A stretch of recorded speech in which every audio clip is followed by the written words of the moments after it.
Buenos días, compañeros, compañeras. En primer lugar, una felicitación y un reconocimiento a los compañeros que hacen posible llevar adelante en estas condiciones este taller nacional e internacional del educador popular, el 17º ya en la historia de este referente magisterial que ha sido muy importante en la lucha popular. Y aquí, bueno, lo vamos a relacionar con este tema que es el protagonismo de las bases trabajadoras latinoamericanas. En primer lugar, bueno, la felicitación. En segundo lugar, decirles, compañeros, compañeras, que nos hacen la petición nuestros compañeros y compañeras de la Unidad Patriótica de hacer llegar también un saludo, un abrazo solidario, fraterno a este 17º taller del educador popular. Y bueno, para entrar en el tema, miren, a mí me parece que el tema, bueno, es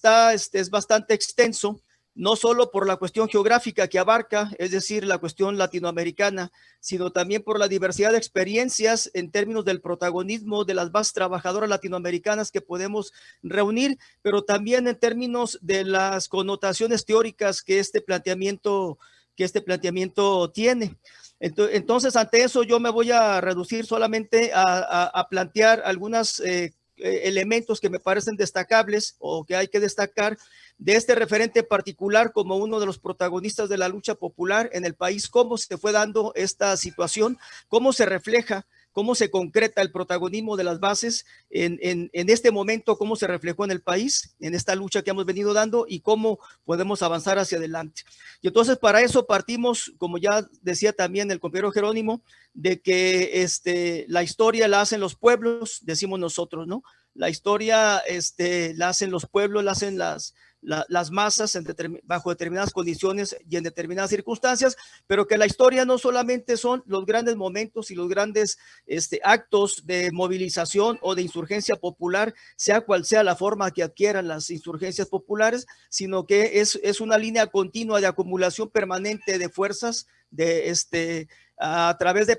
muchas veces pequeñas resistencias, pequeñas luchas, pequeños enfrentamientos con actos de defensa de los derechos entre los trabajadores y las clases dominantes, pero que todo esto viene contribuyendo a una acumulación permanente de fuerzas, de lucha, de experiencias, de capacidades, de organización, que en determinado momento y bajo determinadas circunstancias permiten que emerjan con las grandes movilizaciones del pueblo como se ha presentado en nuestro país. Es decir, sin todas estas pequeñas luchas, las resistencias permanentes, los conatos de enfrentamiento y de defensa de los derechos del pueblo contra las clases dominantes, no pudiéramos entender tampoco las grandes movilizaciones y los movimientos insurgentes de los pueblos a través de su historia. Yo partiría de esa situación. Lo segundo es que partir para la cuestión nuestro referente magisterial, de su papel protagónico en esta historia actual. A mí me parece que parte de la insurgencia magisterial de 1989, una insurgencia magisterial que también alcanzó caracteres populares o características también populares por la enorme movilización. Y si nosotros revisamos algunos movimientos anteriores a la insurgencia magisterial del 89, tanto en el terreno magisterial como en otros sectores de la lucha, vamos a encontrar que aunque se encuentren, sean las bases sindicales de trabajadores las que inician estas emergencias o estas insurgencias, en ellas también encontramos grandes sectores populares que se suman a estas movilizaciones. En el caso del magisterio, me parece que habría que partir de la insurgencia de 1989, que se plantea la democratización del sindicato y que logra no ese planteamiento, pero sí saca de la dirección del Sindicato Nacional de Trabajadores de la Educación a uno de los charros caciques sindicales más violentos que había tenido el sindicato, aunque se instala un nuevo cacicazgo con la imposición que el gobierno federal hace de una nueva dirigente, pero también el magisterio logra a partir de ese momento, sobre todo las bases magisteriales democráticas, logran la construcción de condiciones favorables, de mejores condiciones para la lucha posterior. Es decir, aquí se viene reflejando el protagonismo de las bases trabajadoras en el terreno magisterial particularmente para la transformación, para la modificación de la organización y de la transformación de los pueblos. A partir de ese movimiento del magisterial insurgente del 89, de 1989, bueno, se define la construcción de un proyecto político sindical, por ejemplo, se plantea también la necesidad de construir un proyecto alternativo como parte de este proyecto político sindical y se rebasa el marco de la lucha sindical y de la lucha educativa solamente para plantearse la lucha por la democratización del país y por la transformación de la sociedad, y se logra la creación o la constitución de algunas secciones democráticas en el país, secciones democráticas magisteriales en el país, en algunos estados del sur principalmente, Michoacán también, y en otros lugares del país la constitución de contingentes democráticos al interior del magisterio que también se extienden hacia otros sectores sindicales en el país. Esta lucha magisterial se replica en algunos otros sectores sindicales, en algunos otros sectores sindicales, en algunos otros sindicatos, y esto, bueno, le da una mayor alcance a la lucha popular. A partir de entonces me parece a mí que este referente y el magisterio democrático en particular, en términos generales, se convierte en uno de los actores protagónicos y principales de la lucha contra el neoliberalismo, porque ya para esa fecha, bueno, la implementación del neoliberalismo de manera violenta ya se venía dando de forma acelerada. Ya teníamos en el país casi 8 años con la implementación del neoliberalismo. En esta lucha, en este protagonismo del magisterio, el magisterio logra promoverla o influir o apoyar la lucha de resistencia en diferentes terrenos en el país, en diferentes sectores, como está presente el magisterio, por ejemplo, en la lucha contra la reforma laboral, está presente en la defensa del campo, contra la lucha contra la minería, la lucha contra la reforma energética, contra la privatización de petróleos mexicanos o la privatización de la Comisión Federal de Electricidad, la lucha en defensa del territorio. En todos estos luchas está la presencia del magisterio democrático, está presente el protagonismo de las bases democráticas del magisterio, y nos planteamos con fuerza la lucha principalmente. También hay una lucha importante del magisterio en el 2007-2008, cuando se da la reforma a la ley del ISSSTE, que no se logra derrotar esta reforma que pretendía, bueno, acabar con las pensiones y jubilaciones y acabar con la seguridad social, pero se logra eliminar algunos aspectos de los más nefastos que contenía esta reforma a la ley del ISSSTE. Y en esta lucha contra el neoliberalismo, bueno, llegamos al momento en que se aprueba la reforma educativa neoliberal privatizadora en el sexenio de Peña Nieto, y entonces ahí nos planteamos como una tarea central del magisterio la necesidad de derrotar esa reforma educativa. No podíamos, se definió, no debíamos perder esa batalla. Esa batalla era fundamental para dar paso atrás o marcha atrás al proyecto neoliberal, y entonces se define la necesidad de resistir, de desobedecer y no acatar esa reforma educativa que tenía como objetivo, ya lo hemos planteado, lo sabemos, la privatización de la escuela, la eliminación de los derechos del magisterio, la desaparición del sindicato, entre otros planteamientos de graves afectaciones para la población. Esta lucha, bueno, se intensifica, se da una lucha muy importante porque el magisterio logra incorporar paulatinamente a la sociedad, a los padres de familia y a otra serie de organizaciones populares a esta lucha de defensa de la educación pública. La planteamos como la defensa de la educación pública, y entonces la respuesta del gobierno pues es la violencia, ¿no? La represión, en donde hay cientos de cesados, presos, lesionados e incluso asesinatos por parte del gobierno. Y nosotros sentimos que un punto central, nodal en esta lucha fue en junio del 2016, cuando con la represión en Nochitlán, Oaxaca, logramos arrebatarle. Hay una gran condena nacional e internacional y una efervescencia en contra de esta represión del gobierno al magisterio y al pueblo en Oaxaca, y logramos arrebatarle, me parece, a partir de ahí la iniciativa política a los neoliberales. Empezamos a arrinconarlos, hacerlos que retrocedan y a romper su política de alianzas y a abrir una grieta en el núcleo duro del bloque neoliberal que estaba en el gobierno. A partir de ese acto, de esa lucha, de ese momento, logramos esa situación. Entonces nos planteamos no soltar la iniciativa política, cosa que se mantiene, e iniciamos el 2017, por ejemplo, con grandes movilizaciones populares que tienen como aspecto fundamental o motivo el incremento a los precios de los combustibles y energéticos, y se da la lucha iniciando el 2017, la convocatoria de las movilizaciones en contra del gasolinazo se llama. Ahí también el protagonismo del Magisterio Democrático está presente. Logramos una enorme movilización de la población en el país, y la característica, me parece, lo señalo este movimiento, porque la característica de este movimiento es que no se plantea la reducción del precio de los combustibles, sino esencialmente es la salida de los neoliberales del gobierno, fuera los neoliberales del gobierno, es decir, la lucha que se venía acumulando, que venía desarrollándose desde hacía 20, 25, 30 años atrás. Esta lucha empieza a adquirir un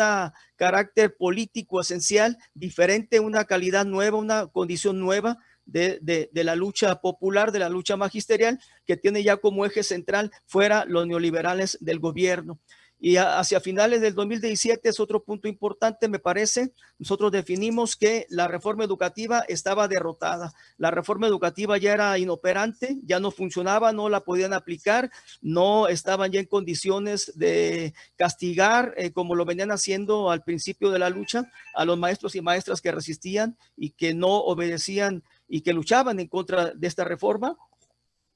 Y entonces planteamos que a final del 2017 la reforma educativa está derrotada. Y bueno, este es un ejemplo de cómo el protagonismo organizado de manera adecuada, con un análisis del contexto preciso y con las líneas políticas correctas para llevar adelante las tareas, permite lograr este tipo de objetivos. La derrota. ¿Y por qué era importante la derrota de la reforma educativa? Porque nosotros decíamos, si derrotamos la reforma educativa, se abre un boquete en el proyecto neoliberal, y a partir de ahí se crea la condición, la posibilidad de poder derrotar el proyecto neoliberal, no solo la reforma educativa. Por eso es importante. Entonces nos planteamos después del 2017, a finales del 2017, una vez que sentíamos que la reforma educativa estaba derrotada, que lo que venía enseguida era sacar efectivamente a los neoliberales del gobierno. Ante esta situación, los neoliberales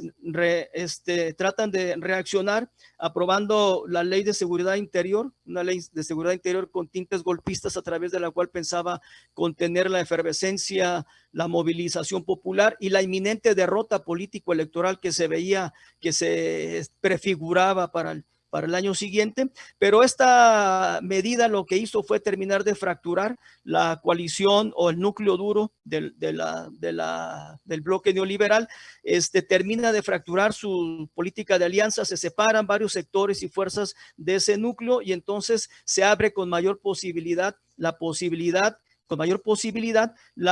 condición para que el pueblo pueda emerger de manera activa en el proceso electoral del 2018, cambiando la correlación de fuerzas y sacando los neoliberales del gobierno. En ese sentido, nos planteamos nosotros en el magisterio y en los movimientos populares que deberíamos de concentrar hacia el proceso electoral del 2018 todas las fuerzas y todas las contradicciones que el proyecto neoliberal, que el despojo y el desastre neoliberal habían venido creando. Es decir, yo quise plantear este asunto para que viéramos cómo protagonismo de las masas puede efectivamente alcanzar a modificar la situación histórica, la situación política, la situación de un país, y abrir los canales o las posibilidades a la transformación. Me parece que la lucha magisterial en la batalla por la educación se concentraron todas las fuerzas, los neoliberales por un lado y las fuerzas populares por otro. Esta batalla fue tan importante que deberíamos de recordar que después en el 2017, si no mal recuerdo, incluso Morena convocó a una movilización de respaldo a la lucha magisterial y al magisterio democrático. Era el punto nodal, el punto central de la confrontación entre los neoliberales y el pueblo. Me parece que entonces en esta situación del 2018 que logramos el triunfo, se logró los objetivos que se planteaban, la movilización masiva, la concentración de las contradicciones en este proceso electoral, la construcción de un frente amplio, electoral mucho más amplio que la coalición. Juntos haremos historia, porque se sumaron muchas organizaciones y ciudadanos en lo particular a este frente, y colectivos y fuerzas que se logró dar un triunfo contundente al gobierno o al candidato entonces López Obrador, hoy en presidente de la República. Y entonces creo que en este 2018, con este proceso, se cumplió una de las tesis leninistas que plantea de la situación revolucionaria, que reúne tres características. Una es cuando hay una crisis política fuerte en los estratos gubernamentales y quienes gobiernan ya no pueden seguirlo haciendo de la misma manera, y el pueblo ya no quiere seguir aguantando las mismas condiciones de vida. La otra condición es el agravamiento fuera de lo común de las condiciones de miseria y de pobreza de la población, y el otro es la intensificación de la lucha de masas. Creo que estos elementos estuvieron presentes, pero no llegan solos, compañeros. Lo que quiero insistir es que esto fue construido a partir del protagonismo de las masas, del pueblo, de diferentes sectores, y con un papel sustancial de las fuerzas democráticas, del magisterio en particular, este referente. A partir de ahí, me parece que hoy vivimos un momento revolucionario, un momento en donde están las condiciones abiertas para poder transitar hacia el desmantelamiento del modelo neoliberal, pero que no podrá realizarse de manera natural, como en consecuencia este asunto así por sí mismo, sino que tendremos que trabajarlo. Para no alargar este asunto, porque ya se me terminó el tiempo, me parece, yo quisiera plantear que si no no avanzamos en el proceso de consolidar lo que necesitamos para hacer viable el momento revolucionario, nos va a pasar lo mismo que ha pasado con las experiencias de los gobiernos progresistas de América Latina. Y yo terminaría diciendo: algunas de las tareas actuales que me parecen que debemos señalar son fundamentales, en particular para el movimiento democrático, popular, revolucionario en general, y en particular para este referente magisterial. Bueno, me parece que de las tareas que hemos definido son dos esenciales. Uno, que es la democratización del sindicato, porque me parece que democratizar el Sindicato Nacional de Trabajadores de la Educación va a tener un efecto importante en la democratización del sindicalismo en general en el país, en la derrota del charrismo sindical en general en el país, y del país mismo, ¿no? Lograr la democratización del CENTE implica avanzar en la democratización del sindicalismo y del país también. Y la otra tarea fundamental es la cuestión del modelo educativo. Me parece que la batalla por la educación es fundamental por la cuestión que tiene que ver de la conciencia, la cultura, el conocimiento, el arte, la formación de los seres humanos conscientes, humanos, humanizados, como está planteado, felices, comprometidos con la defensa de las redes de la vida, etcétera, etcétera. Junto a estas tareas del magisterio democrático, me parece que tendríamos que avanzar hacia la construcción del instrumento de carácter estratégico que necesitamos para poder consolidar el proceso del momento revolucionario, porque ya digo, no llega solo a la construcción, no se da por sí misma como consecuencia del triunfo electoral, sino que tendremos que construirlo. Hay que dedicarle fuerzas, hombres, esfuerzo, capacidad. La otra tarea es la organización de la parte más consciente, cuando menos de manera inmediata, de la población, a través de los comités populares o los comités del poder popular para la defensa de la cuarta transformación. Otra de las tareas es definir las líneas de construcción del poder popular e iniciar el desarrollo de la implementación de estas líneas de construcción del poder popular. El otro tiene que ver con el proceso de fortalecimiento de la cuarta transformación, y la otra tarea tendría que ver con el fortalecimiento del proceso del instrumento electoral o de una fuerza de izquierda electoral, que pueda arribar a la construcción de un partido de nuevas características, diferente al que hoy se tiene como una franquicia electoral, que no rebasa ese aspecto, que es el partido de Morena y los otros que hacen alianza con él. Entonces, me parece, yo planteo como estas tareas de manera inmediata para el magisterio, para el movimiento magisterial, sí, también para nosotros y para el movimiento en general. Y bueno, con eso yo terminaría esta intervención. Me parece que el magisterio debemos de asumir la responsabilidad que ya ganamos en esta lucha que nadie nos otorgó, y debemos de asumirla, comprometiéndonos para desarrollar las tareas que son necesarias en este momento importante de transición hacia una sociedad diferente. Eso sería, compañeros, compañeras. Muchas gracias.